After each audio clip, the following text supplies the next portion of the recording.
काहाकू केमिति मिलिबो आयुष्मान स्वास्थ्य कार्ड द्वंद्व दूर कले स्वास्थ्य मंत्री मुकेश महालिंग। तेबे कौन रही है संपूर्ण अपडेट टी चलतु देखा।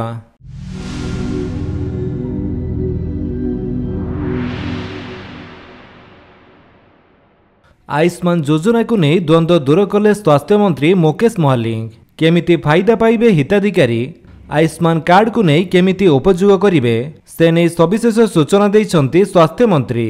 ओडिशार 1 कोटी 3 लाख परिवारर मोट 3 कोटी 50 लाख लोक एही योजनारू उपकृत हेबे।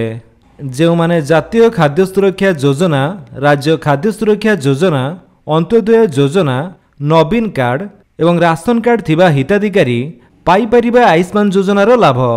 राशन कार्ड ना नथिबा 2 लाख परिवार भी योजनारू सुविधा पाइबे। तेबे 1 कोटी 3 लाख परिवार को मिलिबो आयुष्मान योजना और गोपबंधु जन आरोग्य योजनार सुविधा। मोट 3 कोटी 50 लाख पाइबे आयुष्मान योजनार लाभ।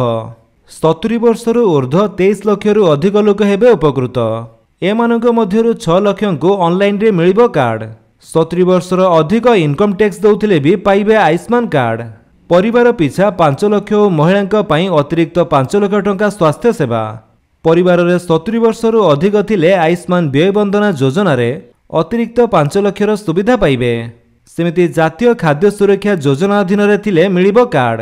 अंत्योदय योजना कार्ड रहितिले मिलिबो आयुष्मान। राज्य खाद्य सुरक्षा योजना रे ना थिले भी मिलिबो सुविधा। नवीन कार्ड पाइथिबा हिताधिकारी मध्य योजनार लाभ उठाई परिबे। राशन कार्ड ना नथिबा 2 लाख परिवार भी योजनार सुविधा पाइबे। घर घर बुली कार्ड देबे आशा दीदी। योजनार परिसरभुक्त हुई कार्ड नथिले भी आधार नंबर देले मिलिबो सुविधा किंबा पुराना बीएसकेवाई कार्ड देखाइले भी हॉस्पिटल रे मिलिबो चिकित्सा।